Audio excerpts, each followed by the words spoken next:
আজকে একটা নতুন রেসিপি তোমাদেরকে বানিয়ে দেখাবো। চলো তো কি রেসিপিটা করছি সেটা দেখিয়ে দিই। চলো, তো এইখানে আছে 1 কেজি সাইজের একটা রুই মাছ। এখানে লবণ আর হলুদ দিয়ে মাখিয়ে রেখে দিয়েছি।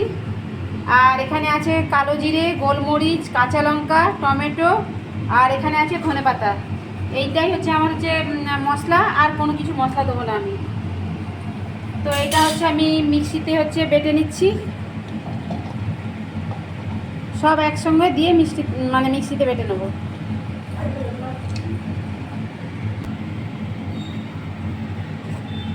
তেল দিয়ে দিয়েছি, তেলটা গরম হয়ে গেছে। এবার আমি এইভাবে তেলটা চারধারে লাগিয়ে নেবো। এবার এর মধ্যে একটু হলুদ আর লবণ দিয়ে দেবো, একটু অল্প করে লবণ দিয়ে দিলাম,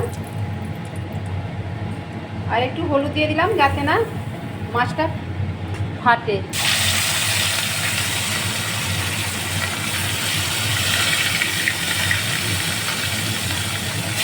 আমার 3 পিস লাগবে, আমি 3 পিসই দিলাম। মাছটা কিন্তু আমি বেশি ভাজবো না, হালকা ভাজবো, কারণ টাটকা মাছ বেশি ভাজলে ভালো লাগবে না। তো মাছটা আমার ভাজা হয়ে গেছে, আমি তুলে নেবো।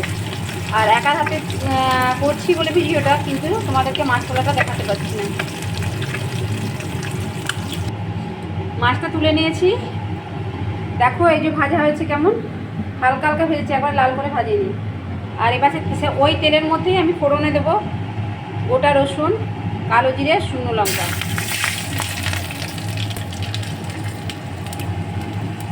এবার আমি যে বেটে রেখেছিলাম মশলাটা, সেই মশলাটা দিয়ে দিলাম।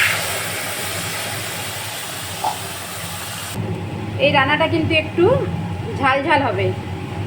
এবার এর মধ্যে অল্প করে হলুদ দিয়ে দিলাম।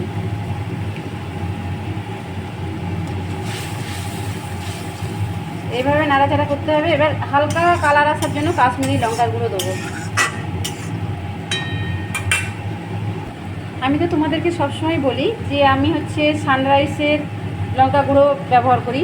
এই যে এটা সানরাইসের কাশ্মীরি লঙ্কার গুঁড়ো, এটা আমি দিয়ে দেবো।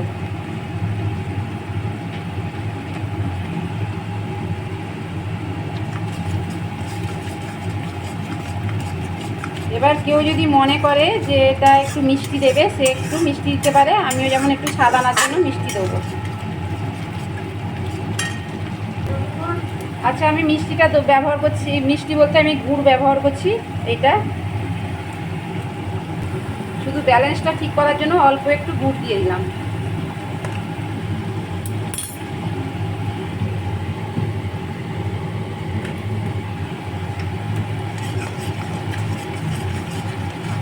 এইভাবে নাড়াচাড়া করতে হবে যতক্ষণ আর তেলটা ছেড়ে ছেড়ে আসে। এখনো পর্যন্ত আমি লবণটা দিইনি, এবার লবণটা দিয়ে দিলাম। আন্দাজ মতো লবণটা দেবেন। কালারটা কত সুন্দর এসেছে দেখুন, আর গন্ধটা দারুণ এসেছে, দারুণ।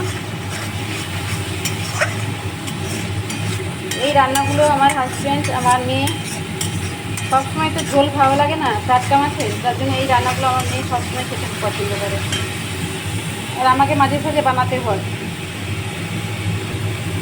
এটা একটু ঝাল ঝাল হবে, খেতে ভালো লাগে। গোলমরিচ আছে, কালো জিরে আছে।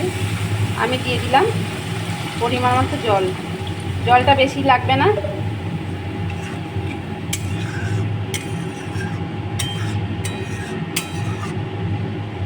ঝোলটা ফুটে এলে মাছটা দিয়ে দেবো। দেখো ঝোলটা ফুটে উঠেছে। এবার আমি মাছগুলো একে একে দিয়ে দিলাম। আমি প্রথমে বলেছিলাম 3 পিস মাছ, কিন্তু আমার মেয়ে মাছ খেতে খুব ভালোবাসে, যার জন্য ওর জন্য আরেকটা পিস মাছ এক্সট্রা দিলাম।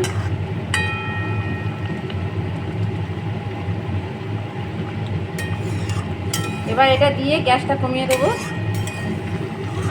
কারণ এটা যত বসে বসে হবে তত খেতে ভালো লাগবে। এর মধ্যে ঝাল মশলা ঢুকবে। দেখো আমার রান্নাটা পুরো কমপ্লিট হয়ে গেছে। আমার এই রান্নাটার নাম দিয়েছি মরিচ রুই।